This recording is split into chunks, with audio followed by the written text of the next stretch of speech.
إليك حملتك يا بني وهنا على وهن وألما على ألم، بيد أني كنت أفرح وأفرح كلما شعرت بحركاتك داخل جوفي، وأسر بزيادة وزنك مع أنه حمل ثقيل علي.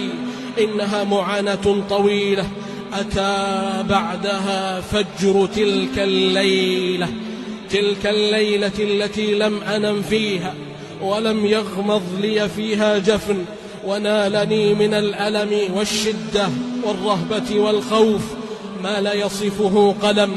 ولا يتحدث عنه لسان. ورأيت بأم عيني والله يا بني رأيت بأم عيني الموت مرات عدة حتى خرجت إلى الدنيا فامتزجت